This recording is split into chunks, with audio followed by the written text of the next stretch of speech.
జగన్మోహన్ రెడ్డి అవినీతితో పాటు ఇవాళ కూటమి ప్రభుత్వం రేపటికి 100 రోజులు పూర్తి చేసుకుంటోంది అధికారంలోకి వచ్చి. ఈ 100 రోజుల పాలన, ప్రజల ఆకాంక్షలు, చంద్రబాబు నాయుడు అనుభవం ఇవన్నీ జోడించి చూస్తే ఎలా ఉంది 100 డేస్ పాలన అనేది మనం చర్చిద్దాం. అయితే చర్చలో మనతో తెలుగుదేశం పార్టీ జాతీయ అధికార ప్రతినిధి జీవీ రెడ్డి గారు ఉన్నారు. అలాగే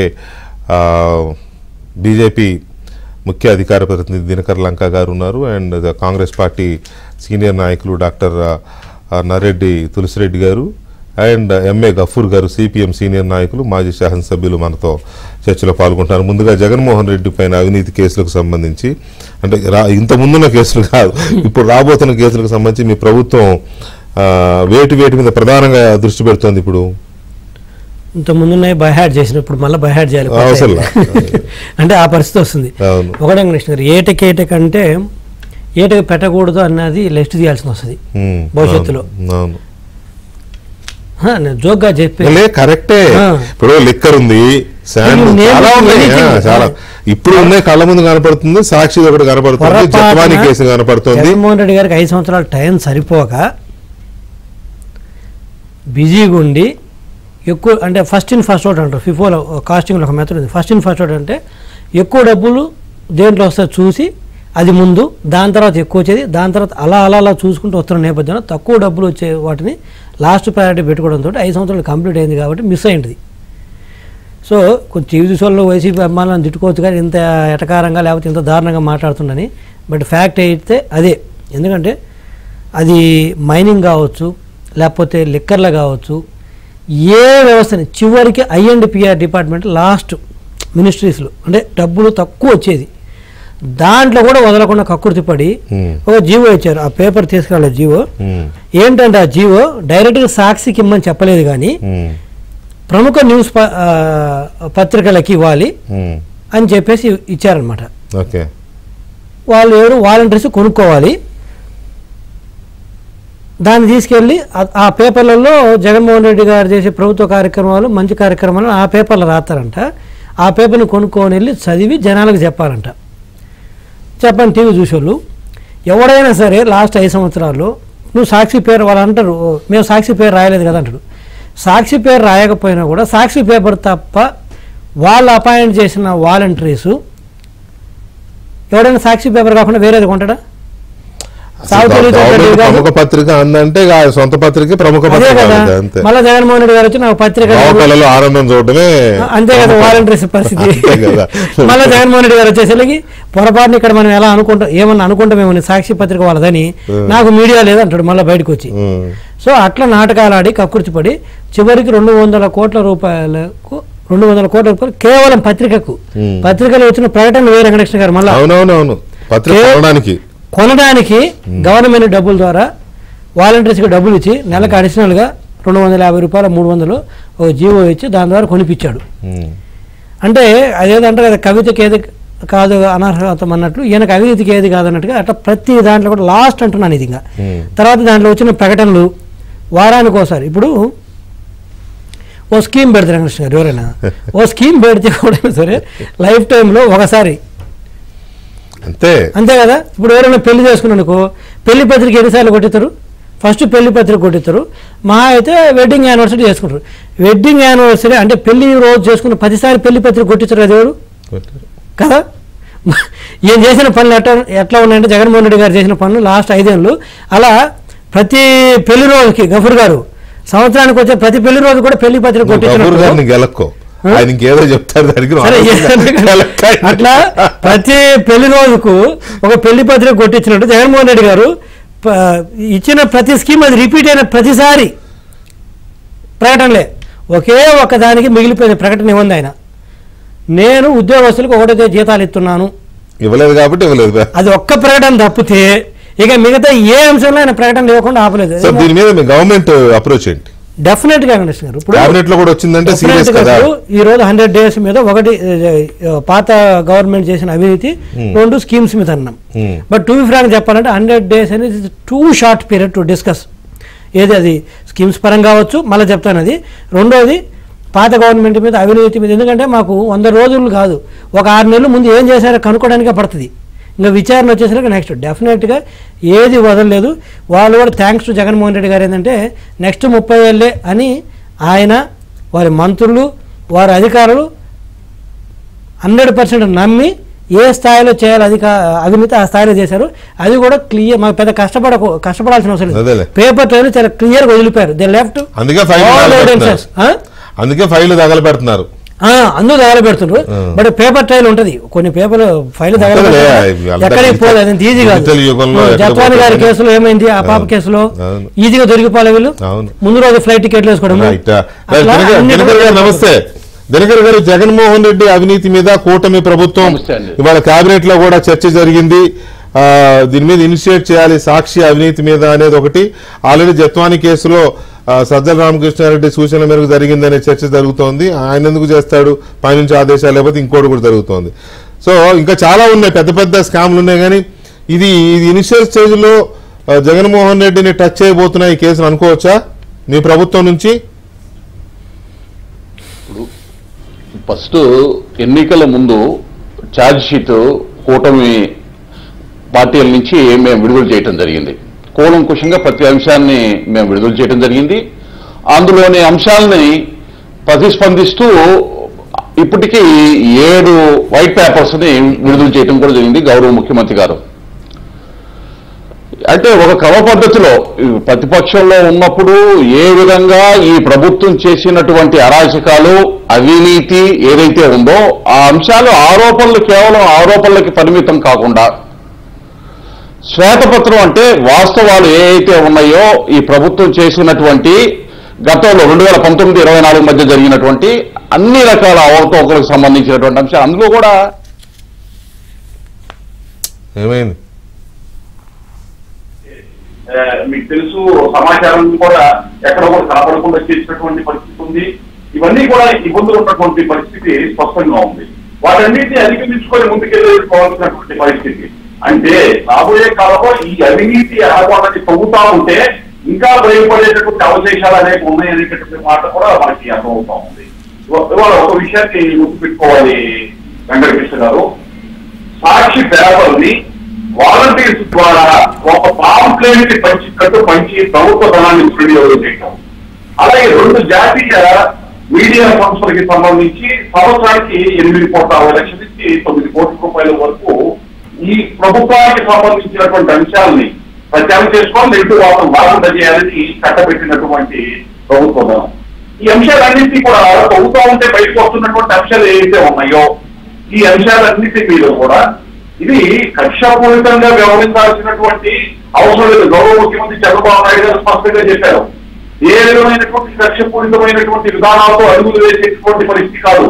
ఉన్న వాస్తవాలు ఆధారాలు ఏదైతే ఈ యొక్క జగన్మోహన్ రెడ్డి గారి యొక్క పాలనలో నిబంధనలకి పాత్రలు వేసి ఏ విధంగా వారి సొంత సంస్థలకి దోచిపెట్టే విధానం, వాళ్ళు సాక్షి గురించే మాట్లాడుతున్నారు. దానికి ముందు ఏదైతే బియ్యం పంపిణీ చేసేటటువంటి సంస్థలు అలాగే సివిల్ సప్లైస్ కార్పొరేషన్ నుంచి సప్లై చేసేటటువంటి పదార్థాలకు సంబంధించినటువంటి బస్తాలకు సంబంధించి కూడా భారతి ఈ కంపెనీ దాదాపు అడ్వాన్స్ గానే 500 కోట్ల అదనంగా ఖర్చు పెట్టినటువంటి అంశం ఉంది.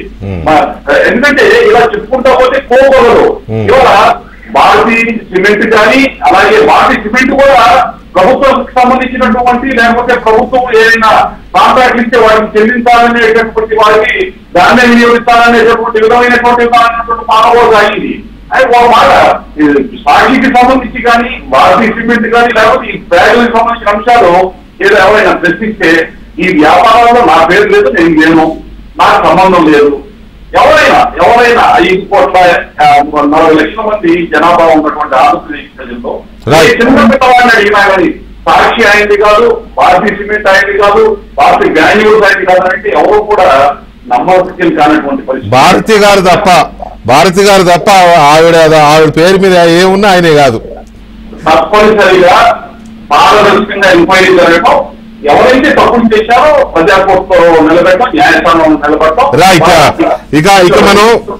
ఇక మనం కూటమి ప్రభుత్వం 100 రోజుల పాలన ఎలా జరిగింది, ఎందుకంటే 2019 నుంచి 2024 వరకు మే వరకు జగన్మోహన్ రెడ్డి పరిపాలన చూశారు ప్రజలు. ఆ పరిపాలన పట్ల రాష్ట్రంలో ఉన్న రాజకీయ పార్టీలు ప్రజలు విసిగిపోయారు. ఆ దాడులు, అరాచకాలు, ఆ అణచివేత ఒక రకంగా కాదు, సంక్షేమం ముసుగులో సృష్టించిన సంక్షోభం కానీ, లేకపోతే అసలు అభివృద్ధి అనే దానికి జాడ లేకుండా జగన్మోహన్ రెడ్డి చేసిన పరిపాలన కానీ ప్రజలు చూడబట్టే విసిగి వేసారిపోయిన ప్రజలు, అలాగే అన్ని పార్టీలు ఒక్కటై జగన్మోహన్ రెడ్డికి వ్యతిరేకంగా పోరాడిన సందర్భాలు చూసిన ప్రజలు, సామాజిక స్పృహ కలిగిన ఓకల్స్ మాట్లాడిన మాటలు విన్న ప్రజలు, మీడియాగా చాలా అంశాలను వెలుగులోకి తీసుకొస్తే చూసిన ప్రజలు ఏకపక్షంగా కూటమి ప్రభుత్వానికి పట్టం కట్టారు 164 సీట్లతో. దాంట్లో ప్రధానమైన కారణం వీటనే జగన్మోహన్ రెడ్డి దారుణమైన ఫెయిల్యూర్స్, జగన్మోహన్ రెడ్డి నయవంచన, జగన్మోహన్ రెడ్డి అణచివేత చర్యలు, వీటన్నిటితో పాటు ఒక అనుభవజ్ఞుడైన నాయకుడైతే తప్ప కునారిల్లిపోతున్న ఈ కొత్త రాష్ట్రానికి మళ్ళీ ఊపిర్లు రావు అనే నమ్మకంతో చంద్రబాబు నాయుడు ఎక్స్పీరియన్స్ చూడడం, రాజకీయంగా కాస్త ఐడియాలజీ, కాస్త కమిట్మెంట్, ఏదో చేయాలనే తపన ఉన్న వ్యక్తిగా పవన్ కళ్యాణ్ని చూడడం, ఈ రెండు పార్టీల కలయికతో పాటు కేంద్రంలో అధికారంలో ఉన్న బీజేపీ కూడా అండగా ఉంటే రాష్ట్రానికి కాస్త 4 రూపాయలు తెచ్చుకునే అవకాశం కూడా ఉంటుంది, ప్రయారిటీ ఉంటుందని ఆ 3 పార్టీల కూటమికి ప్రజలు ఏకపక్షంగా పట్టం కట్టారు. సో ఈ సందర్భంగా అప్పుడున్న కూటమి పార్టీలు కానీ, తెలుగుదేశం పార్టీ ఇండివిజువల్గా కానీ కొన్ని హామీలు ఇచ్చారు ప్రజలకి. ఆ హామీల అమలు ఎంతవరకు వచ్చింది? గత ప్రభుత్వ హయాంలో ప్రజలకి కనీసం చేసుకోవడానికి పని లేక, తినడానికి తిండి లేక అలమటించిపోయిన వర్గాలు చాలా ఉన్నాయి. వాళ్ళందరినీ ఎంతవరకు ఈ ప్రభుత్వం హక్కును చేర్చుకుంటోంది? స్కాములు, ఇసుక స్కాములు కానీ, లిక్కర్ స్కామ్ కానీ, ఒకటి కాదు అన్ని స్కాములే. ఆ స్కాముల విషయంలో ప్రభుత్వం ఎలా తీసుకుంది? కొత్త పాలసీలు ఎలా ఉన్నాయి? అసలు ఈ 100 రోజుల్లో కొత్త ప్రభుత్వం సాధించింది ఏంటి? గొప్పగా చెప్పిన సూపర్ 6 ఎక్కడుంది? ఏమేమి హామీలు? తులసిరెడ్డి గారు నమస్కారం. నమస్తే. ముందుగా ఈ 100 రోజుల పరిపాలన, అంతకుముందు 5 సంవత్సరాల పరిపాలన పైన మీరు, గఫూర్ గారు, మీ పార్టీలు, అలాగే కొంత బుద్ధిజీవులు వీళ్ళందరూ ఎంత పోరాటం చేశారో అందరికీ తెలిసింది. ఆ ప్రజలు ఇవన్నీ విశ్వసించి ఏకపక్షంగా కూటమికి పట్టం కట్టారు. వాళ్ళు ఇచ్చిన హామీలు అలాగా ఉన్నాయి. అయితే ఈ 100 రోజుల పాలన మీద మీ at a glance me remarks ఏంటి? మీరు ఎన్ని మార్కులు వేస్తారు? 35 మార్క్స్. సరే, ఓకే. మొత్తం 5 సంవత్సరాల్లో అంటే 1825 రోజుల్లో ఇది 98వ రోజు. ఈ రోజు 100 రోజులు కాబట్టి ఇది చాలా స్వల్ప కాలమే. అవును. అయినప్పటికీ ఈయన కొత్త ముఖ్యమంత్రిగా ఫస్ట్ టైం ఉన్న వాళ్ళకైతే డెఫినెట్ గా వచ్చేసి చాలా షార్ట్ టైం ఇది. కానీ ఈయన ఆల్రెడీ 14 ఏళ్ళు వచ్చేసి అనుభవజ్ఞుడు కాబట్టి మనము ఆ కోణంలో కూడా చూడాలి. ఖచ్చితంగా 100 రోజులు అనేది ఒకటి, అది రెండవది. ఇక్కడ నాణ్యానికి బొమ్మ బొరుస ఉన్నట్లు డెఫినెట్ గా ఈ 100 రోజుల పాలనకు జయాలు ఉన్నాయి, అపజయాలు ఉన్నాయి. మనం కాదనలేము, జయాలు కూడా ఉన్నాయి. జయాలకు సంబంధించి ప్రధానంగా తీసుకుంటే తొలి రోజే అంటే జూన్ 12వ తారీఖున ఆ రోజు 5 సంతకాలు చేయడం జరిగింది. 1 మెగా డిఎస్సి, 2 ల్యాండ్ టైటింగ్ యాక్ట్ రద్దు, 3 పెన్షన్స్ ఎన్హాన్స్మెంట్, 4 అన్న క్యాంటీన్స్, 5 స్కిల్ డెవలప్మెంట్. కానీ డెఫినెట్ గా తొలి రోజే 5 సంతకాలు చేసిన దాంట్లో ఇంకా మెగా డిఎస్సి ఆచరణకు రాలా, స్కిల్ డెవలప్మెంట్ రాలా, మిగతా 3 ఆచరణకు వచ్చినాయి. కాబట్టి ఇది డెఫినెట్ గా ఒక విజయం. రెండవది ఏపీ అంటే అమరావతి, పోలవరం అని జనరల్ గా మనం చెప్పుకున్నట్టు అమరావతికి సంబంధించి ఆల్రెడీ సందర్శించారు, శ్వేతపత్రం ప్రకటించారు, పనులు కూడా ప్రారంభమైనాయి. సరే, అప్పు కాదు గ్రాంట్ అంటున్నారు. 12,000 కోట్లు వచ్చేసి వరల్డ్ బ్యాంక్ ఇచ్చడానికి ఉంది. కాబట్టి అమరావతి మీద కూడా డెఫినెట్ గా వచ్చేసి ఇంకా రాజధాని అమరావతి ఉంటుంది, 3 ముక్కలాట ఉండదని చెప్పేసి ఒక స్పష్టమైన సందేశం అది ప్రజలు లేకపోయింది. అది డెఫినెట్ గా ఒక విజయం. మూడవది పోలవరాన్ని సందర్శించారు ముఖ్యమంత్రి గారు, శ్వేతపత్రం ప్రకటించారు. సరే, ఇంకా పనులు ప్రారంభం కాలేదు కానీ అక్కడ ఇంకా నీరు ఉంది. దానికి కూడా ఒక 12,500 కోట్లు కేంద్రం ఇస్తా అని చెప్పింది. సరే, ఇంకా కొంచెం ఆ యొక్క ల్యాండ్ ఎక్విజిషన్, రీసెటిల్మెంట్ ఇబ్బందులు ఉన్నప్పటికీ అది కొంతవరకు దాని మీద కూడా కొంతవరకు సక్సెస్ ఒక చెప్పచ్చు. పాజిటివ్ ఇది కనబడుతుంది. సామాజిక పెన్షన్ల విషయంలో మాత్రం 100% సక్సెస్. ఇది పెంచినారు, 1వ తేదీని ఇస్తామని చెప్పారు, ఇంటి వద్దనే ఇస్తామని చెప్పారు. డెఫినెట్ గా వచ్చేసి 100% దాంట్లో సక్సెస్. తర్వాత ఉద్యోగులకు, విశ్రాంతి ఉద్యోగులకు నెల మొదటి తారీఖునే జీతాలు ఇస్తామని చెప్పారు, అది ఇస్తున్నారు. అది కూడా డెఫినెట్ గా వచ్చేసి సక్సెస్ కింద చెప్పుకోవచ్చు. తర్వాత ఆంధ్రప్రదేశ్ ప్రభుత్వము, తెలంగాణ ప్రభుత్వము, అటు ఈ సీఎం అటు ఆ సీఎం చంద్రబాబు గారు, రేవంత్ రెడ్డి గారు, ఆ భేటీ కూడా డెఫినెట్ గా ఇంకా ఫలప్రదం పూర్తిగా కాకపోయినప్పటికీ అది ఒక మంచి సందేశము, మంచి సంకేతం. తర్వాత నెక్స్ట్ వచ్చేసి పట్టిసీమ నీళ్లు కృష్ణా డెల్టా వదలడం కూడా అది రామానాయుడు మిగతా ముఖ్యమంత్రి పట్టిసీమ అది ఒక డెఫినెట్ గా ఒక అచీవ్మెంట్. తర్వాత వచ్చేసి రిజర్వాయర్లు నింపారు. ఈ యొక్క వర్షాలు ఈ రాయలసీమ ప్రాంతంలో వర్షాలు పడుకున్నాయి కానీ రిజర్వాయర్ నిండిపోయినాయి. కృష్ణా పోతిరెడ్డిపాడు హెడ్ రెగ్యులేటర్ నుండి నీళ్లు రావడము, అటు తెలుగుగంగ, అటు గాలేనగరి కింద గండికోట రిజర్వాయరు, మిగతా వెలుగోడు, ఎస్ఆర్బిసి, బ్రహ్మంగారు సాగరు, ఈ రిజర్వాయర్స్ అన్ని నిండినాయి. ఇది ఒక వర్షం పడుకున్నా కానీ ఒక సంతోషకరమైనటువంటి విషయము రిజర్వాయర్లు నిండడం అనేది డెఫినెట్ గా ఇది ఒక అచీవ్మెంట్ ని చెప్పుకోవచ్చు.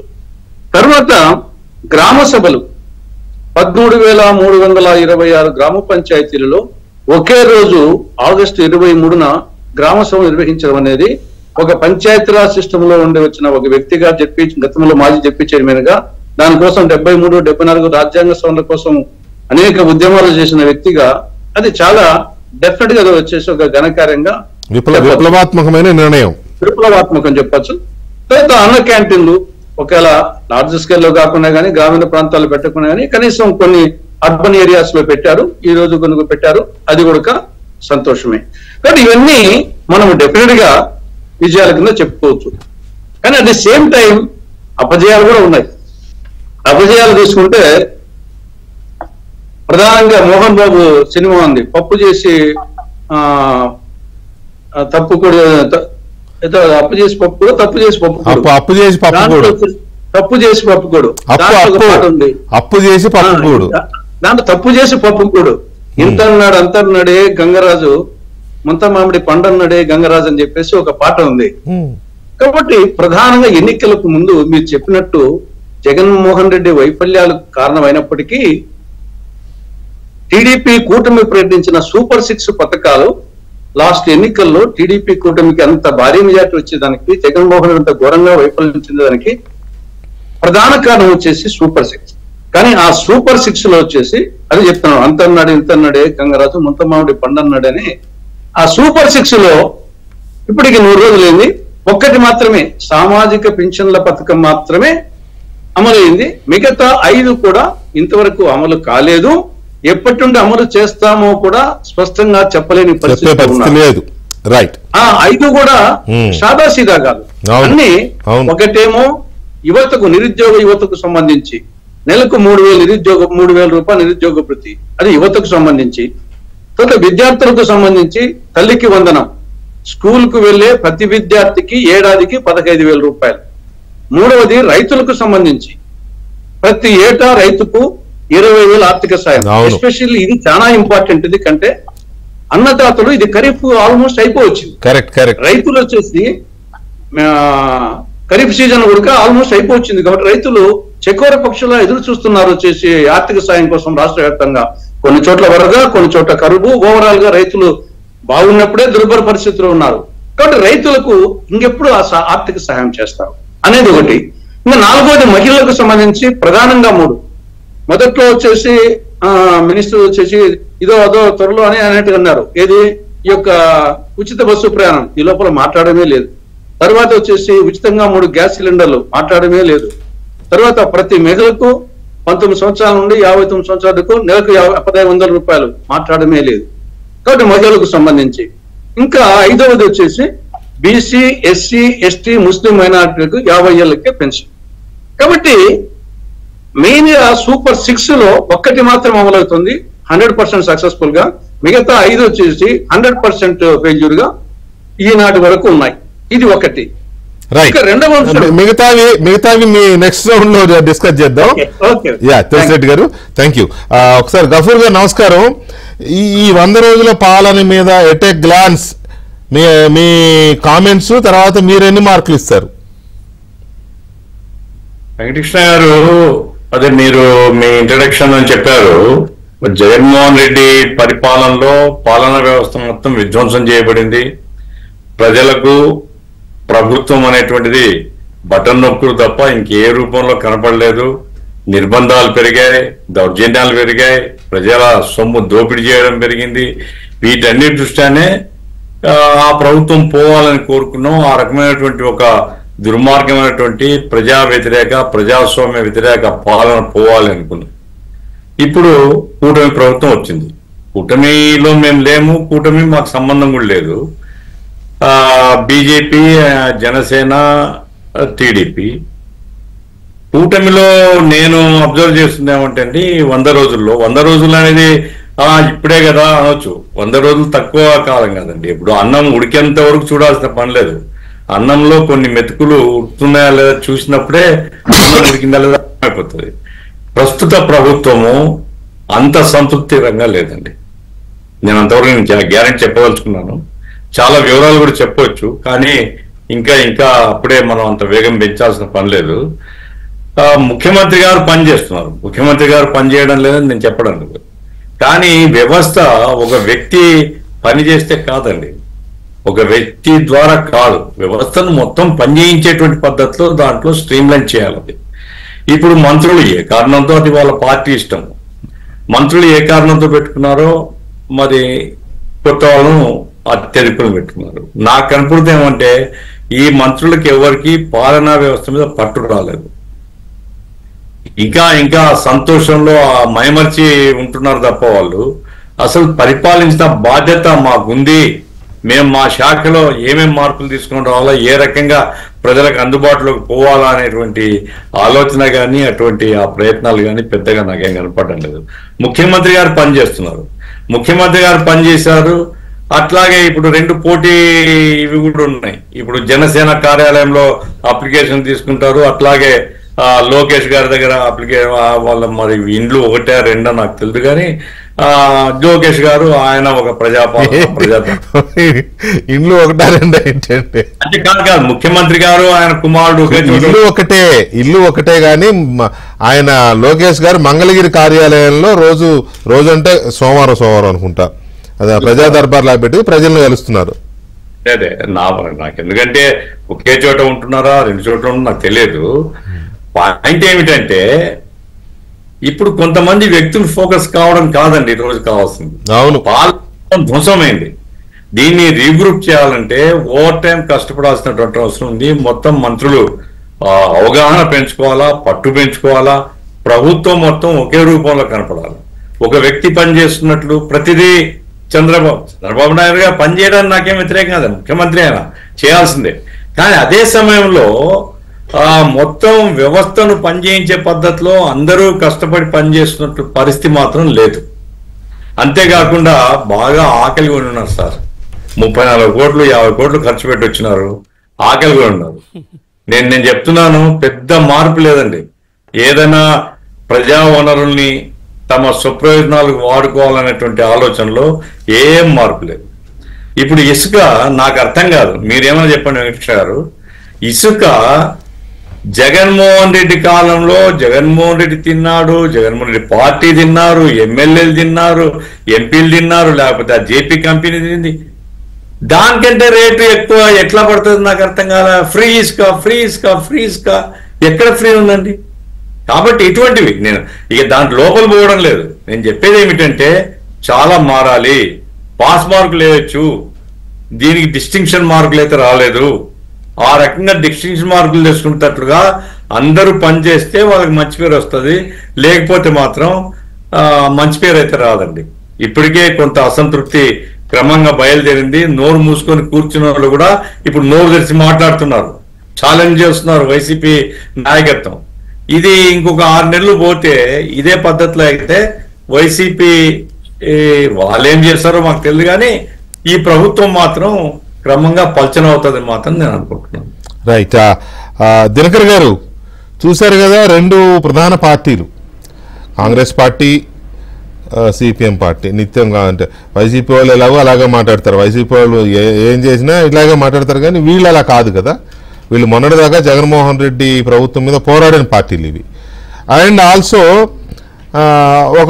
ఒక ఫ్యాక్టర్ బయట కూడా అది కనబడుతోంది, ఈ సూపర్ 6 కానీ లేకపోతే ఇంకొన్ని విషయాలు కానీ. తర్వాత శాండ్ విషయంలో గఫూర్ గారు చెప్పినంత సివియర్గా కాకపోయినా ప్రజల్లో నెగిటివ్ ఒపీనియన్ ముందైతే ఉంది. ఎందుకంటే ఇంకా సెట్ కాలేదు, ఫ్రీ అన్నారు, ఎక్కడ ఫ్రీ ఉంది, డబ్బులు బాగానే తీసుకుంటున్నారు కదా, ఇట్లాంటి ఒక అభిప్రాయం వ్యక్తమవుతుంది. ఎగ్జాంపుల్ చెప్తున్నా. సో మీరు పార్టీ కూటమిలో ఉన్న పార్టీగా మీరు సంతృప్తికరంగా ఉన్నారా? నేను సంతృప్తికరంగా 100% ఉన్నానండి. ఎందుకంటే ముందు తులసిరెడ్డి గారు కానీ గఫూర్ గారు కానీ వారు ఎక్కడైతే ఒక కాషన్ ఇవ్వాలో ఏ అంశాలు కొన్ని అంశాలు వాటిల్లో మాకు కూడా కొంతవరకు అబ్జర్వ్ చేసుకొని వెళ్ళాలి అనేటటువంటి దానిలో స్థిరమైన విషయంలో మేము ఉన్నాము. ఇవాళ గౌరవ ముఖ్యమంత్రి చంద్రబాబు నాయుడు గారు కూడా స్పష్టంగా ఎన్డీఏ మీటింగ్ లో ఏదైతే పార్టీ కూటమిలో ఉన్నటువంటి శాసనసభ్యులు కానీ పార్లమెంటు సభ్యులు కానీ గతంలో వ్యవహరించినటువంటి పోకడలు దరి చేయకుండా అటువంటి ప్రవర్తన లేకుండా ముందుకెళ్లాలనేటటువంటి విధమైనటువంటి వ్యాఖ్య చేయటం కూడా ఇవాళ మనం అబ్జర్వ్ చేయొచ్చు. అంటే ఇక్కడ కొన్ని అంశాలు ముఖ్యంగా ఇసుకకి సంబంధించి మాట్లాడినప్పుడు ఈ ప్రభుత్వం వచ్చి 100 రోజులైంది. 100 రోజుల్లో దానికి సంబంధించినటువంటి పాలసీ రావటం కానీ దానికి సంబంధించిన ఎక్స్క్వేషన్ కానీ వరదలు రావటం, ఇసుకకి సంబంధించిన స్కేర్ సిటీ రావటం, దాన్ని వినియోగించుకొని లబ్ధి పొందేటటువంటి వాళ్ళు కొంతమంది అక్కడక్కడ బయట వస్తున్నటువంటి మాట వాస్తవం. దాన్ని ముఖ్యమంత్రి గారు కూడా అడ్రస్ చేశారు. 2-3 రోజుల క్రితం కూడా దానికి సంబంధించినటువంటి అంశంలో కూడా నేను వార్తాపత్రికలో చూశాను. దాన్ని ఏ విధంగా రెగ్యులేట్ చేయాలి, దానికి సంబంధించినటువంటి ఛార్జెస్, ఏది రవాణాకి సంబంధించిన ఛార్జెస్, ఇసుక ఫ్రీ, ఎస్టిమేట్ చేసుకోవడానికి అయ్యేటటువంటి ఛార్జ్, దాన్ని రవాణా అయ్యే ఛార్జీలకి సంబంధించి నిర్దిష్టమైనటువంటి విధానాలతో శాసనసభ్యులు కానీ పార్లమెంటు సభ్యులు కానీ స్థానికంగా ఉండేటటువంటి కూటమిలో ఉన్నటువంటి ఏ పార్టీకి సంబంధించిన నాయకులు కానీ ఎవరూ కూడా దానికి సంబంధించినటువంటి ఇసుకు సంబంధించిన అంశంలో దాని దరిచేరకుండా ఏదైతే ఒక ఆబ్జెక్ట్ తోటి మనం చేస్తున్నామో దాన్ని చేయాలనే స్ఫూర్తితో వెళ్ళటానికి ఆయన రివ్యూ మీటింగ్స్ లో కూడా మాట్లాడుతారు. ఫీల్డ్ అలా లేదంట కదా. అయితే నేను చెప్తుంది అదే కదా, రివ్యూ జరిగిందంటే అర్థం ఏంటి? ఫీల్డ్ లో ఇబ్బంది వస్తేనే కదా రివ్యూ జరిగేది. దాని మీద నిర్ణయం తీసుకునేటటువంటి దాన్ని ఏ విధంగా వెళ్ళాలని ఒక కాషన్ ఇచ్చింది కూడా అందుకే కదా ఇవాళ ముఖ్యమంత్రి గారు స్పష్టంగా కాషన్ ఇచ్చారు ఎన్డీఏ మీటింగ్ లో. కాబట్టి ఒకటి 100 రోజుల సమయంలో ఇప్పుడు ఇందాకే చెప్పాల్సినటువంటి అన్ని అంశాలు తులసిరెడ్డి గారు చెప్పారు. కానీ టఫ్ మాస్టర్ మంచి కార్యక్రమాలు ఎక్కువ చేశామని చాలా లిస్ట్ ఇచ్చారు, కానీ మార్కులు చాలా తక్కువ వేశారు. 75 నుంచి 90 మార్కులకి అడుగులు వేసే విధంగా పాలన ఉంది అనేటటువంటి లిస్టు ఆయన చెప్పిన దానిలో స్పష్టంగా ఉంది. అన్న క్యాంటీన్లు తెరవడం కానీ, అదేవిధంగా పెన్షన్స్ 4,000 రూపాయలు ఇస్తామనేది ఇవ్వటం కానీ, అదేవిధంగా అన్నిటికన్నా చాలా ముఖ్యమైనదండి స్కిల్ డెవలప్మెంట్కి సంబంధించి కూడా సూపర్ 6 లో చెప్పిన దానికి యువతకి సంబంధించినటువంటి దానికి ఒక అడుగు పడింది. ఈ దేశంలో మొట్టమొదటిసారిగా గౌరవ మంత్రి లోకేష్ గారు స్కిల్ సెన్సెస్ కార్యక్రమాన్ని తీసుకున్నారు. ముందు మంగళగిరిలో స్టార్ట్ చేయడం జరుగుతూ ఉంది పైలట్ ప్రాజెక్ట్, రాష్ట్రం మొత్తం కూడా చేయడం జరిగింది. దేశంలో వినూత్నమైనటువంటి నైపుణ్యాన్ని పెంచడము. మన దేశం గురించి మనం మాట్లాడుకుందాం. ముందు ఈ దేశానికి చూసినట్లయితే యువత నైపుణ్యాలని తెలుసుకోవటం, ఆ నైపుణ్యాలకి ఇంకా వాళ్ళకి ఏమైనా తర్ఫీదు ఇచ్చి ముందుకేయటం, నైపుణ్యం లేనటువంటి వాళ్ళకి ఏ విధంగా పెంచాలని ఇటువంటి ఒక మంచి స్టెప్, బోల్డ్ స్టెప్ తీసుకోవాలి. మీరు ఎన్ని మార్కులు వేసుకుంటారు చెప్పండి? సార్ ఎగ్జామ్ పూర్తి కాకుండా, ఎగ్జామ్ సమయం కాకుండా ఏదైతే వీక్లీ టెస్ట్ పెట్టేటప్పుడే నువ్వు మార్కులు వేయమని చెప్తే 70 నుంచి 90 అయిన తర్వాత అడుగులు పడినాయి. ఒక్క మాట, ఎడ్యుకేషన్ ఇయర్ స్టార్ట్ అయిన తర్వాత ఇయర్ ఎండింగ్ కి మనకి పబ్లిక్ ఎగ్జామ్ వస్తుంది, కానీ యూనిట్ టెస్ట్ ఉంటుంది ఎవ్రీ 3 months కి. యూనిట్ టెస్ట్ లో టీచర్లు వేస్తారు మార్కులు, అది ఒక సిమ్టమ్ అంతే, ఏం లేదు. అందుకని అడుగుతున్నా, మీరైతే ఎన్ని వేసుకుంటారు? చెప్పాను కదా చెప్తున్నా కదా, నేను 75 నుంచి 90 మార్కుల వైపు అడుగులు పడుతా ఉన్నాయి. అత్యంత ప్రతికూలమైనటువంటి, ఎందుకంటే పాత సినిమాల్లో చూస్తాం మనము, ఏది వీధి లైట్ లో కూర్చొని చదువుకొని డిస్టింక్షన్ మార్కుల్లో పాస్ అయ్యే పరిస్థితి, లేకపోతే కొవ్వొత్తు పెట్టుకొని అటువంటి పరిస్థితులు ఉన్నాయి. ఇక్కడ లైట్ కూడా లేనటువంటి పరిస్థితి. ఆ విధమైన పరిస్థితుల్లో పాలన పగ్గాలు తీసుకోవడం జరిగింది. కాబట్టి ఒక వికసిత ఆంధ్ర అని ఏదైతే ఒక కాన్సెప్ట్ తో మనం వెళ్తున్నామో, జీరో కాదు నెగిటివ్ నుంచి మొదలు పెట్టామని చెప్తాను. జీరో కూడా కాదు, జీరో అయినా కూడా న్యూట్రల్. అది న్యూట్రల్కి వెళ్తున్నాము, అడుగులు పడుతున్నాయి. ఒక్క నిమిషం, జీవి రెడ్డి గారు, అక్కడ ఇద్దరు పరిపాలనలో అనుభవం ఉన్నవాళ్ళు, 2 సార్లు ఎమ్మెల్యే చేశారు, ఎన్నో ఉద్యమాలు చేసి ఎన్నో ప్రభుత్వాలు చేసిన గఫూర్ గారు కానీ, సీనియర్ పొలిటీషియన్గా, జడ్పీ చైర్మన్గా, రాజ్యసభ సభ్యుడిగా, ఆ పార్టీలో ఈ పార్టీలో ఉండి అందరినీ చూసిన వ్యక్తిగా ఆయనకున్న అనుభవం. వాళ్ళిద్దరు పాస్ మార్కులే ఇస్తున్నారు, కాబట్టి మీరేమో 100 రోజులు 100 విజయాలని ఏదో బ్రోచర్ రిలీజ్ చేశారు ఇవాళ ఇంటర్నల్గా ఐ మీన్. ఓకే, అక్కడ చూస్తే మరి 100 మార్కులు కాదు 35 మార్కులు పడ్డాయి. సో ఏంటి, ఎలా ఉంది, మీరు ఎలా ఫీల్ అవుతున్నారు? అసలు మీరు సరైన డైరెక్షన్లో, ప్రజలు ఏ ఉద్దేశంతో మిమ్మల్ని గద్దెనెక్కిచ్చారో ఆ డైరెక్షన్లో వెళ్తున్నట్టు అనిపిస్తుందా? జనరల్గా రాజకీయాలు ఏంటంటే, ప్రతిపక్షాలు ఏ చేసిన ప్రభుత్వం బాగా చేయలేదంటారు, ప్రభుత్వంలో ఉన్న వాళ్ళు ఎంత చండాలం చేసినా మేము శుభ్రంగా బాగా చేసామని చెప్పుకుంటాం. ఇది కామను, ఇది టీవీ చూసేలా తెలుసు, మీకు తెలుసు, నాకు తెలుసు. అయితే ఈరోజు డిబేట్లో అలా కాకుండా గఫూర్ సార్ కావచ్చు, తులసిరెడ్డి సార్ కావచ్చు, అట్లీస్ట్ మాకు పాస్ మార్కులు వేశారు. జనరల్గా అయితే ఫ్రీ స్టేట్మెంట్, అబ్బే ఏం బాగాలేదు అనొచ్చు, అదే సంక్షోభంలోనే అవకాశాలు ఎత్తుకో అనొచ్చు. కాకపోతే ఎంత ప్రతిపక్షమైనా మనసు రాలేదు. చంద్రబాబు నాయుడు గారు నువ్వు కూడా మనసు రాలేదు. రెండో వచ్చేసరి వెంకటేశ్వర గారు, ఇందులో ముసుగులో గుద్దులాటే ఉంది. మేము చేసినవి కళ్ళ ముందు కనపడుతుంది, మేము మేనిఫెస్టోలో చెప్పినవి కళ్ళ ముందు ఉన్నవి, చేయని కళ్ళ ముందు ఉన్నవి. ఇందులో ఇంకా ముసుగులో గుద్దులాట ఏముంది? మేము చేసామని, మాది మంచి ప్రభుత్వం. నువ్వు తల్లికి వందనం ఇంతవరకు స్టార్ట్ చేయలేదు. జగన్మోహన్ రెడ్డి ఇప్పటికీ ఏ శవం దగ్గరికి వెళ్ళినా అదే అడుగుతున్నాడు, తల్లికి వందనం ఏమైంది.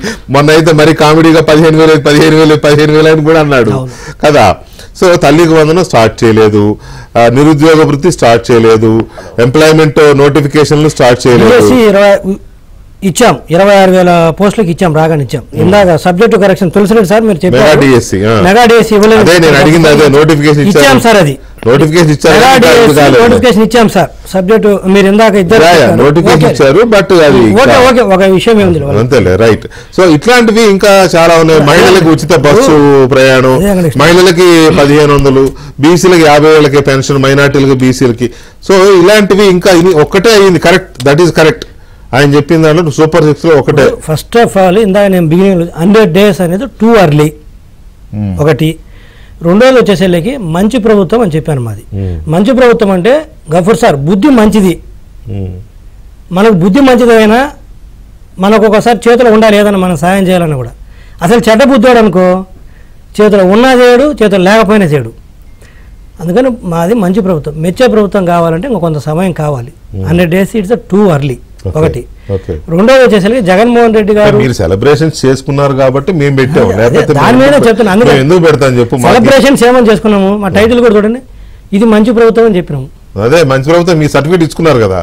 బుద్ధి మంచిదే. అవునండి, మీ సర్టిఫికేట్ ఇచ్చుకున్నారు, సర్టిఫికేట్ కరెక్టో కాదు అని గఫూర్ గారు చెప్తాను కదా. మాది బుద్ధి మంచిది అంటాను కదా. జగన్మోహన్ రెడ్డి గారి మీద నెగటివ్ మైండ్ సెట్, లేకపోతే అది కూరుద్దాం, ఇది కూరుద్దాం, వాడిని కొడదాం, వీడిని కొడదాం, వాడిని జైలు పెడదాం, వీడిని జైలు పెడదాం, ఆ డబ్బులు తిందాం, ఈ డబ్బులు తిందాం, ఈ బుద్ధి కాదు కదా. అందుకని చెప్తాను. ఇక రెండోది వచ్చేసరికి ఎస్, ఇందా తులసిరెడ్డి సార్ మేము చేసినవి చెప్పాడు, చేయని చెప్పబోతే ఆపేరే తర్వాత కొన్ని చెప్పాడు, కొన్ని ఉన్నవి ఒక మెగా డిఎస్సీ తప్పితే మిగతా ఉన్నాయి, అందులో ఏమి అన్డిస్ప్యూట్ ఏం కాదు. రెండోది వచ్చేసి లేకేం చెప్పాడంటే 14 సంవత్సరాల ఎక్స్పీరియన్స్ ఉంది కాబట్టి అన్నాడు. అంటే దీంట్లో చిన్న నాటి సామెత అనుకుందాం. ఒక వ్యక్తికి 5 మంది పిల్లలు పుట్టారనుకో, 6వ పిల్లడు పుట్టడానికి ఎంత టైం తీసుకుంటాడు? అసలు పుట్టకపోవచ్చు కూడా, పుడితేనండి పుట్టకపోవచ్చు కూడా చెప్పలేదు. నా కవిహృదయం మీకు అర్థం కాదు. నాకు అర్థమైందండి. ఆడి ఎంత పెద్దోడైనా సరే 6వ పిల్లోడికైనా 7వ పిల్లోడికైనా 9 నెలలు పడుతుంది. మీ కవిహృదయం నాకు అర్థమైంది. 5 సార్లు పుట్టించాడు కాబట్టి 6వ పిల్లోడిని 3 నెలలు పుట్టించాలంటే కాదు. 3 నెలలకు 4 నెలలు కదా, ఆడైనా 9 నెలలే, 6వ బిడ్డ అయినా 7వ బిడ్డ అయినా 2వ బిడ్డ అయినా. సో నేను ఎందుకు చెప్తున్నంటే ఎస్ ఎక్స్పీరియన్స్ ఉండబట్టే ఫ్యూచర్ మీద గ్యారెంటీ ఉంది. అది ఈరోజు చెప్పిన 90 రోజుల్లో అంటే 100 డేస్లో కాకపోయినా కూడా నెక్స్ట్ 6 మంత్స్లోనో 1 ఇయర్లోనో డెఫినెట్గా పూర్తి చేస్తాం వెంకటేశ్వర గారు. ఇప్పుడు ఒకటేంటంటే చేసే ఉద్దేశం ఉందా లేదనేది ముఖ్యం.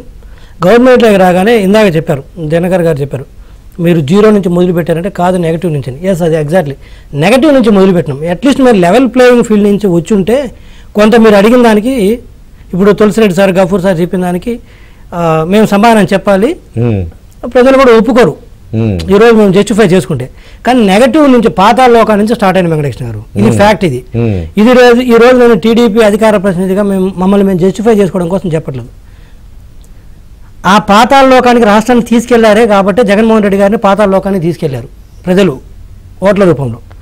లేకపోతే ఏంటి 151 సీట్లు వచ్చిన వ్యక్తికి 11 సీట్లు పడేయడం అంటే అంత విషయం కాదు కదా. ఏ స్థాయిలో అతను డిజాస్టర్ చేయకపోతే రాష్ట్రాన్ని నెగటివ్ తీసుకెళ్ళకపోతే ఆ స్థాయిలో ఓడిస్తారు. సో ఆ నేపథ్యంలో మేము పాతాళ లోకానికి పోయింది అది నెగటివ్ పోయిందని ఈరోజు లెవెల్ ప్లేయింగ్ ఫీల్డ్కి రావాలి. ముందు 0కి వచ్చి అక్కడి నుంచి పాజిటివ్కి వెళ్ళాలి. డెఫినెట్గా వెంకటకృష్ణ గారు మిమ్మల్ని మేము సమర్థించుకోవడం కోసం సరే ఒప్పుకోరా ఒప్పుకోకపోతే మేము క్షమించమని అడుగుతాం తప్పితే అవకాశం ఇంకొక సమయం ఉంది, 4 సంవత్సరాలు 9 నెలలు సమయం ఉంది. కాబట్టి డెఫినెట్గా కొంచెం 1-2 వెనక ముందుగా అన్నీ హానర్ అవుతాయి. ఇప్పుడు చంద్రబాబు నాయుడు గారు అవినీతి చేసి జగన్మోహన్ రెడ్డి గారు వచ్చిన దాంట్లో 50% అడిగే టైప్ అయితే కాదు కదా. రాష్ట్రంలో పరిశ్రమలు పెడతానంటే ఎవరిని 50% వాటాలు అడగడు కదా, అదైతే అందరూ తెలిసిందే కదా. ఉన్నవాటిని ఎల్లగొట్టడు, వచ్చేవాటిని బతిలాడి తీసుకొస్తాడు. సో నేనేమంటానంటే మనం మానిటరీ టర్మ్స్లో ఇది చేశారు ఇది చేయలేదు అనే దానికంటే కూడా ఎవరు డబ్బు ఉంటే ఎందుకు చేయము అది అట్లా కూడా నేను చెప్తాను. ఆ విషయంలో కూడా నేను సమర్థించుకుంటానని చెప్పలేదు. నేను ఆ విషయంలో కూడా సమర్థించుకుంటాను. చెప్తాను ఒక్కసారిగా 3వ స్టేట్ చూడండి అంటాను. ఇప్పుడు గతంలో జగన్మోహన్ రెడ్డి గారు 2019 అధికారంలో రాగానే మొదటి 100 డేస్లో ఆయన ప్రమాణ స్వీకారం చేసిన రోజు ఒక మాట చెప్పాను, నేను 6 నెలల్లో మంచి ముఖ్యమంత్రి అనిపించుకుంటానని చెప్పాడు. ఆ రోజు ఫోటో ఉండాలి. ఆ తర్వాత మొదటి 100 డేస్కి 3వ స్టేట్ ఏంటి, ఈ రోజు 2024లో అధికారంలోకి వచ్చిన తర్వాత 3వ స్టేట్ ఏంటి, దేనికైనా 3వ స్టేట్ అనేది ఉంటుంది. అరే వీళ్ళు పాజిటివ్కి వెళ్తున్నారా, డిస్ట్రక్షన్ వైపు వెళ్తున్నారా, చేసే ఉద్దేశం ఉందా, లేకపోతే తినడానికి వచ్చారా, పాడు చేయడానికి వచ్చారా, కక్షలు తీర్చుకోవడానికి వచ్చారా అనేది అర్థమవుతుంది కదా.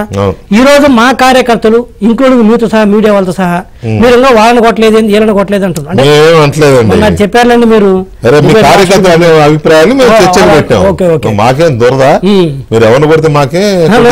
ఏదిలే కానీ.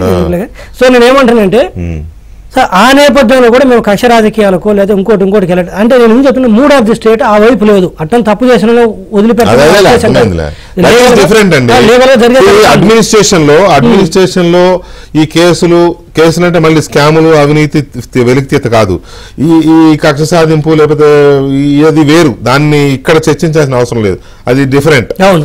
అయితే అభివృద్ధి పరంగా ఎలాంటి అడుగులు పడుతున్నాయి ఇందాక ఆయన చెప్పారు తులసిరెడ్డి గారు.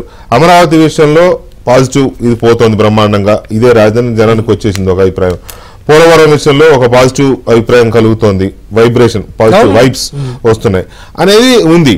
కానీ ఇంకా చాలా అభివృద్ధి అని అంటే ఆ రెండే కాదు, ఒక్క నిమిషం ఆ రెండే కాదు. అభివృద్ధి అని అంటే రాష్ట్రంలో సమస్యల పరిష్కారం, మౌలిక వసతుల కల్పన, చెడిపోయిన విధ్వంసం అయిపోయిన మౌలిక వసతుల కల్పన, విధ్వంసం అయిపోయిన వ్యవస్థల విధ్వంసం. సో వీటి మీద ఎంతవరకు దృష్టి పెట్టారు అనే దాంతో పాటుగా మిగతా అంశాలకు సంబంధించి ఇందాక తులసిరెడ్డి గారు ఇప్పుడు అపజయాల లిస్టు మీరు ఇందాక ఆపాను కదా మిమ్మల్ని, ఏమున్నాయి మేజర్ గా, అన్ని కాకపోయినా కొన్ని ఉన్నాయో చెప్పండి. అవును, అప్పుడు ఒకటి చెప్పాను ఇదే ఇంత అన్నాడని. ఇప్పుడు వచ్చేసి రెండవది కొండ నాలుకకు మందు వేస్తే ఉన్న నాలుక ఊడిపోయిందని ఒక సామెత ఉంది. దానికి 3 అంశాలు అనేకం పోవడం లేదు. దాంట్లో ఇంత ముందు గఫూర్ గారు చెప్పినట్లు ఇసుకకు సంబంధించి గతంలో జగన్మోహన్ రెడ్డి పాలనలో ఈ మైనింగ్ కుంభకోణం ఇది ఒక మాఫియా అని చెప్పేసి మనం చెప్పినాం. అవును, కానీ ఇప్పుడు పరిస్థితి నేతి బీరకాయలో నెయ్యి ఉండదు, ఉచిత ఇసుకలో ఉచితం ఉండదు, ఉచిత ఇసుకలో ఉచితము ఉండదు, నేతి బీరకాయలో నెయ్యి ఉండదు, ఉచిత ఇసుక విధానంలో ఉచితము లేదు. ఇప్పుడు రెండు విధాలుగా, ఒకటి అందుబాటులో లేదు, రెండవది ధర వచ్చేసి మీకు విమానం మొదటి మొత్తం ఉంది. ముందు అందుబాటులో లేదు సామాన్యులకి, కాబట్టి నిర్మాణ రంగం ఆల్మోస్ట్ వచ్చేసి కుదిలేయింది. రెండవది వచ్చేసి ఒకవేళ అంతో ఇంతో అందుబాటులో వచ్చినా రేటు గతానికంటే ఎక్కువగా ఉంది. గతంలో వచ్చేసి ఒక ట్రాక్టర్ ఇసుక వచ్చేసి 3,000కు 4,000కు వచ్చేది, ఇప్పుడు 6,000 7,000 అయింది. ఇది అందుబాటులో ఉంటే కూడా. ఒక లారీ ఇసుక గతంలో 10-12 వేలకు వచ్చేది, ఇప్పుడు 16-17 కానీ మూడవది వచ్చేసి బెంగళూరు గారు మీరు చెప్పేది నిజంగా ఫీల్డ్ లో అలాగే ఉందా? అంత హైలీ కాస్ట్ కానీ అంత అందుబాటులో లేని, లేదా అప్పట్లాగా జగన్మోహన్ రెడ్డి టైంలో లాగా భవన నిర్మాణ కార్మికులకు పనులు లేకుండా కానీ అట్లా ఉందా పరిస్థితి? ఖచ్చితంగా వచ్చేసి అందుబాటు సమస్య ఉంది, ధర సమస్య ఉంది. ఇప్పుడు ముందు రీచ్లే వచ్చేసి ఐడెంటిఫై చేయలేకపోతున్నారు, కానీ ఆల్మోస్ట్ ముందున్నటువంటి డంప్స్ అన్ని అయిపోయినాయి. ఇప్పుడు బెంగళూరుకి మాత్రం ఈ ప్రాంతం నుండి విచ్చలవిడిగా పోతున్నాయి. బెంగళూరులో 40 టన్నుల లారీకి పోతే 1,50,000 వాళ్ళకి వచ్చేసి అది కనకవర్షం కురిపిస్తా ఉంది. కాబట్టి అక్రమంగా పోతా ఉంది అది, కానీ సామాన్యునికి మాత్రం అందుబాటులో లేదు. అందుబాటులో ఉన్నా కానీ ధర ఎక్కువగా ఉంది. ఇది ఒకటి. రెండవది వచ్చేసి మెడిసిన్ సంబంధంగా గతంలో వచ్చేసి జగన్మోహన్ రెడ్డి ప్రభుత్వము సెల్ఫ్ ఫైనాన్సింగ్ కోర్సు కింద ఈ యొక్క కొత్త మెడికల్ కాలేజీలో సగం సీట్లు వచ్చేసి అవి సెల్ఫ్ ఫైనాన్స్ కింద వచ్చేసి వేలానికి పెట్టేసి మిగతా వచ్చేసి ఇస్తున్నాడు. ఇది కరెక్ట్ కాదు, డాక్టర్స్ ఆర్ ఫర్ సేల్ అనే విధంగా చేస్తుందని చెప్పేసి 107, 108 జీవోలు మేము వచ్చి రద్దు చేస్తామని చెప్పారు. కానీ ఇప్పుడేమైతుంది, హోల్సేల్. అప్పుడు 50% సేల్ అయితే ఇప్పుడు హోల్సేల్ పెట్టారు. దట్టు పులివెందుల మెడికల్ కాలేజ్ విషయంలో ప్రభుత్వం వచ్చేసి బద్నాం అయిపోయింది.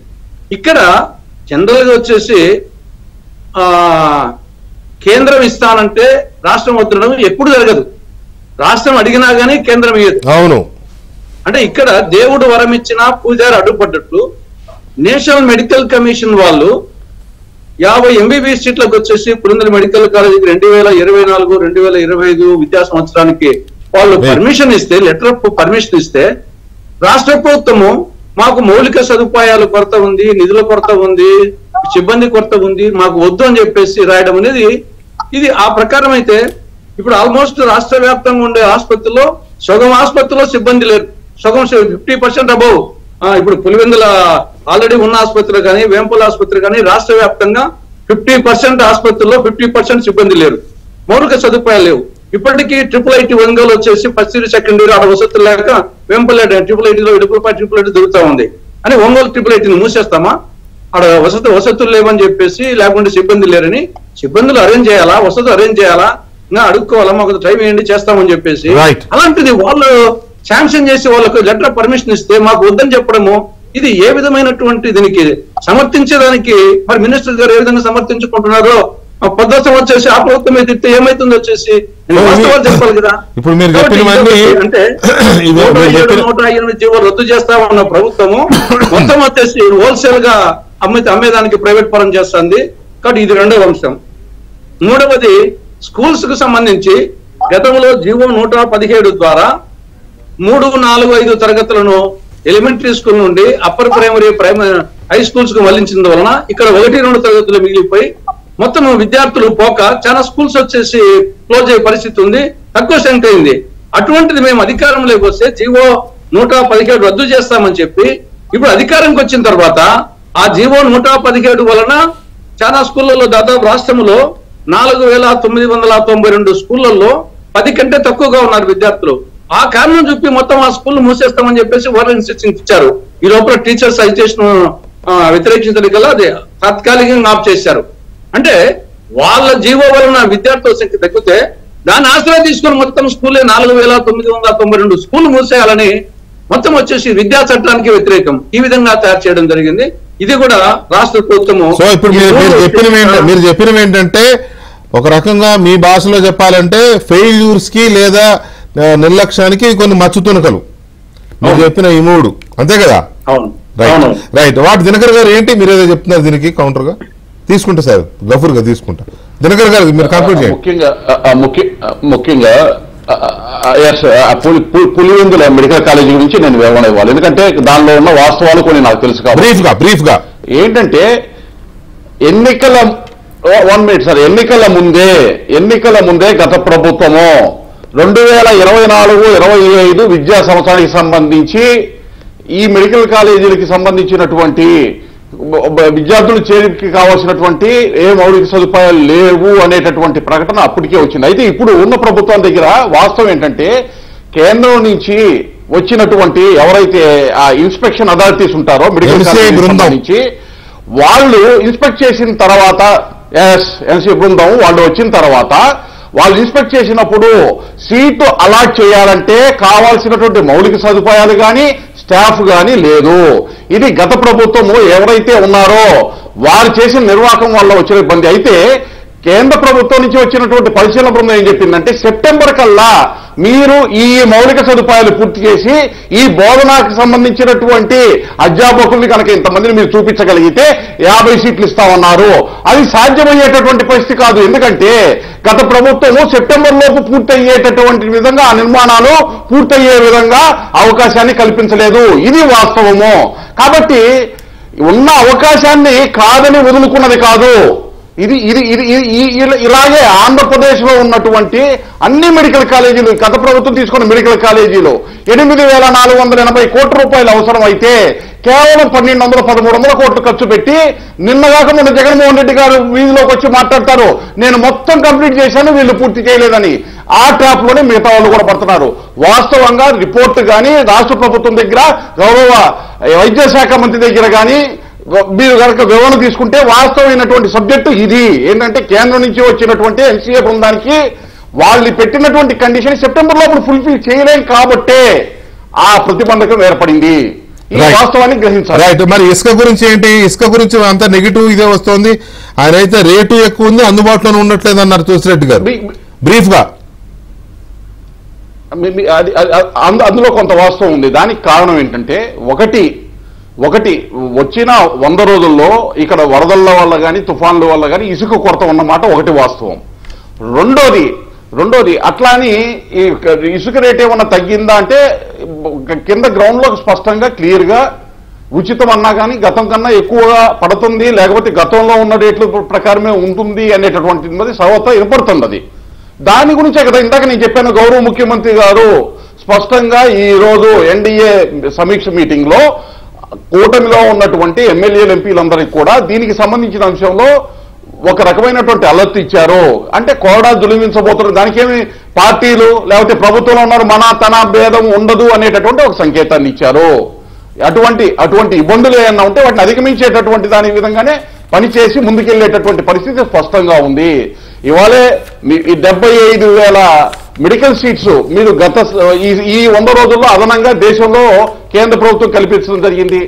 అదేవిధంగా ఇక్కడ రాష్ట్రానికి సంబంధించి కేవలం అమరావతి పోలవరమే కాదు, కోపర్తి ఇండస్ట్రియల్ కారిడార్ కానీ, ఓర్వకల్ ఇండస్ట్రియల్ కారిడార్ కానీ, విశాఖ చెన్నై ఇండస్ట్రియల్ కారిడార్ పరిధిలో ఉన్నటువంటి నక్కపల్లి దగ్గర నుంచి ఏర్పేడు వరకు ఉన్నటువంటి ప్రతి ఒక్కదాన్ని కూడా ఇప్పటికే ఏదైతే కోపర్తి ఓర్వకల్కి సంబంధించి అప్రూవల్స్ వచ్చేసి వీటిని కూడా పూర్తి చేసి సమగ్ర అభివృద్ధి, అలాగే రెన్యూవల్ ఎనర్జీకి సంబంధించినటువంటి దానికి సంబంధించి 30 లక్షల కోట్లు లక్ష్యంగా 2030 నాటికి దేశం మొత్తం పెట్టుకుంటే ఒక్క ఆంధ్రప్రదేశ్ లో 10 లక్షల కోట్లు 1/3 వంతు నేను పూర్తి చేస్తాననేటట్టు ఒక దార్శనికతను చాటారు ముఖ్యమంత్రి గారు నిన్న గుజరాత్ లో.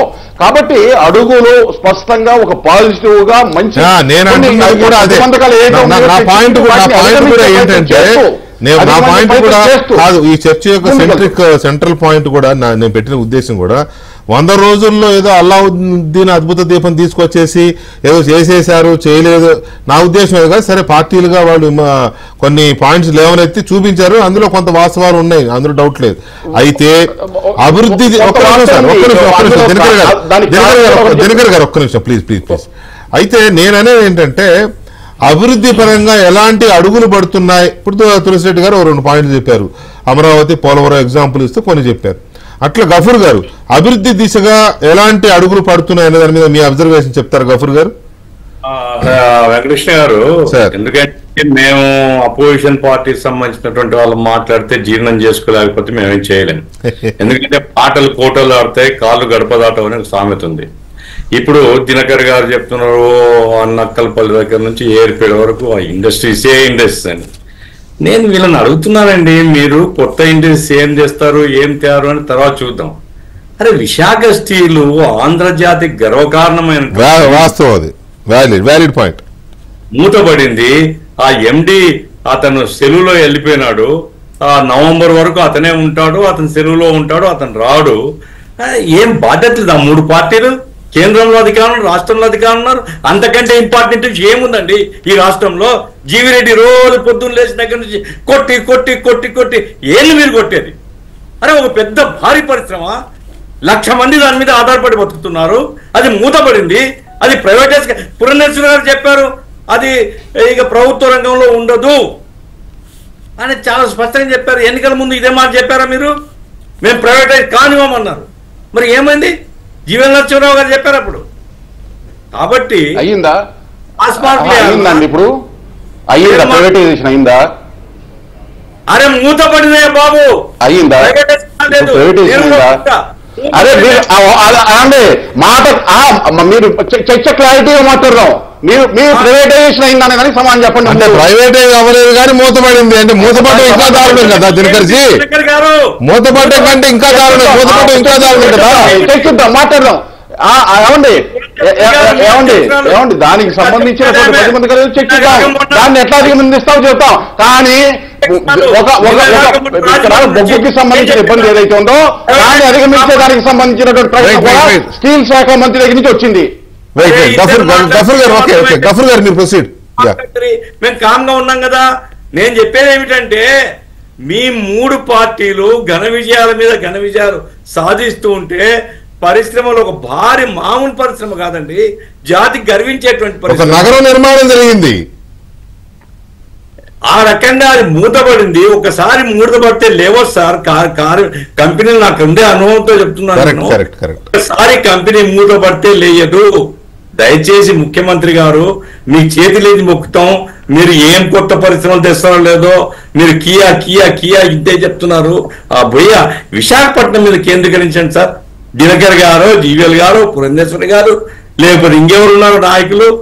అది ఇప్పుడు ఒక జాతి గర్వించేటువంటి పరిశ్రమ మూతపడుతుంటే ఫేర్ మార్కా, పాస్ మార్కా, డిస్టింక్షనా ఏం చెప్పమంటారు? నంబర్ 1.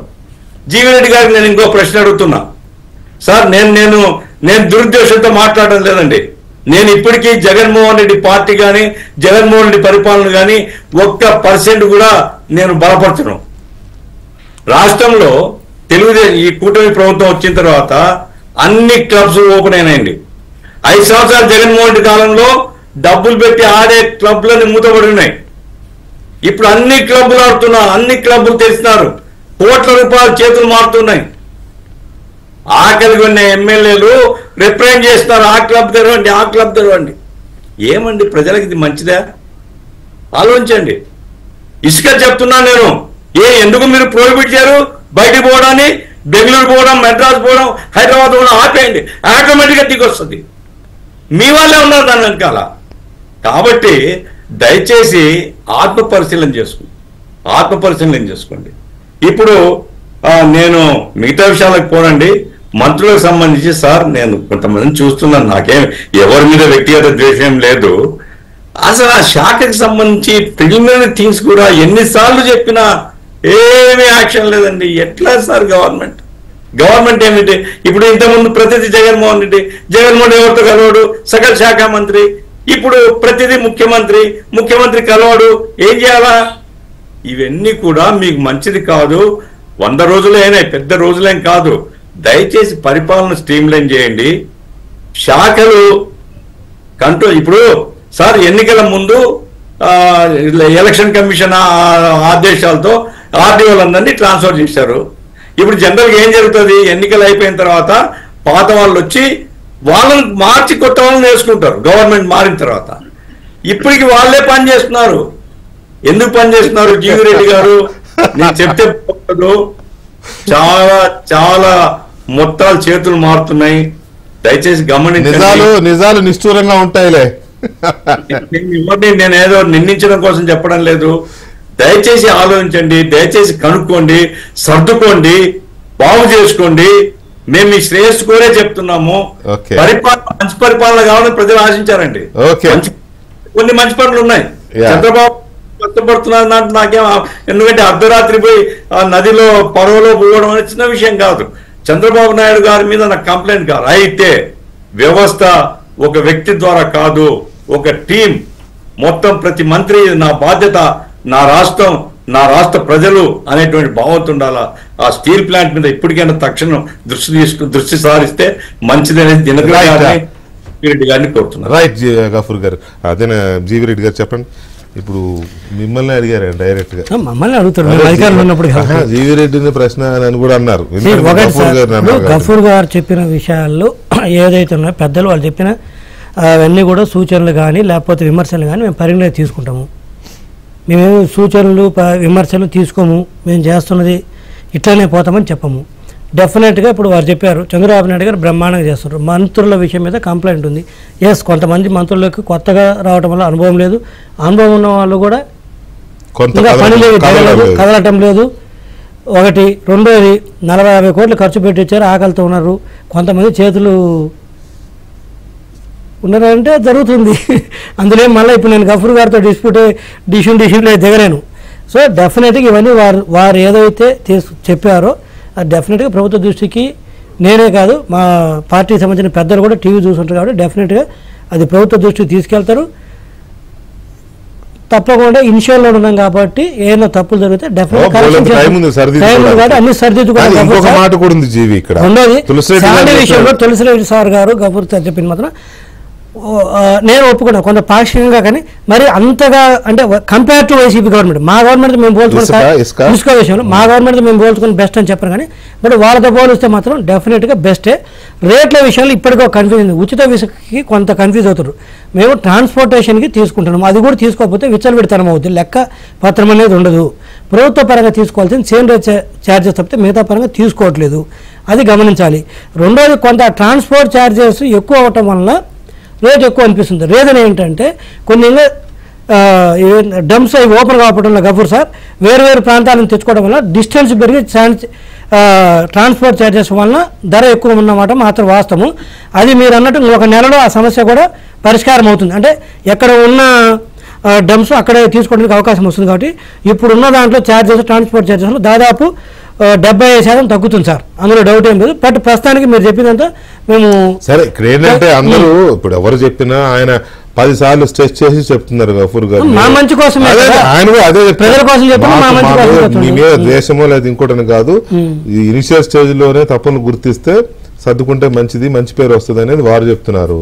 తులసిరెడ్డి గారు అన్న మాటలో ఒక వాల్యూ పాయింట్ ఏంటంటే, కొత్తగా వచ్చిన ప్రభుత్వం 100 రోజులు అనుకోవడానికి లేదు. ఎందుకంటే చంద్రబాబు నాయుడు గారు అనుభవం గల ముఖ్యమంత్రి, పరిపాలనకు కొత్త అయిన వ్యక్తి కాదు కదా.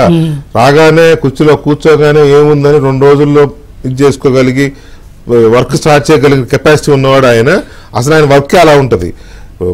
మన 10 రోజుల వరదల్లో అంత ఇది ఎలా చూపించారంటే అనుభవం కావచ్చు, జనంలోకి చొచ్చుకెళ్లే తత్వం కావచ్చు. అది అందువల్ల కొంత 100 రోజులే కదా అని సరిపెట్టుకోవడానికి మీరు అంటున్నారు కాదు. ఎవరైనా అలా అనుకుంటే పూర్తిగా 100 రోజులే కదా, చిన్న తక్కువ టైమే కదా అనుకోవడానికి లేదు. అలాగని అప్పుడే ఎందుకు సాధించలేదు అని మేము ప్రశ్నించట్లేదు ప్రజలు. కానీ కాకపోతే అప్ టు ద మార్క్ ఉన్నారా లేరా, ఇప్పుడిప్పుడు అడుగులు ఇంకా స్పీడ్గా పడాల్సిన అవసరం ఉంది. ప్రత్యేకించి ఇచ్చిన హామీల విషయంలో ఎక్కడి దాకా వచ్చారు, ఎందుకు ఇంకా అక్కడ దాకా వెళ్ళలేకపోయారు. అభివృద్ధి అనేది ఇంపార్టెంట్ కాబట్టి ఆ దిశగా అడుగులకు పడుతున్నాయి. ఈ ఇంపార్టెంట్ ఈ పాయింట్స్ ని ప్రజలు చూస్తారు. ఇంకా ఉంది, ఇంకా చాలా టైం ఉంది. ఇప్పుడు 100 రోజులకి రివ్యూ చేసుకున్నారు, తర్వాత 1 yearకి రివ్యూ చేసుకుంటారు. ఆ 1 year నాటికి ఈ చర్చ రాకుండా ఉంటే సంతోషం. అప్పుడు అందరూ కనీసం 60 మార్కులు నేస్తారు, 35 వేసినా అప్పుడు 60 నేస్తారు ఫస్ట్ క్లాస్ మార్కులు. ఆ తర్వాత 90కి వెళ్తే వెళ్ళండి, లేదా మళ్ళీ 30కి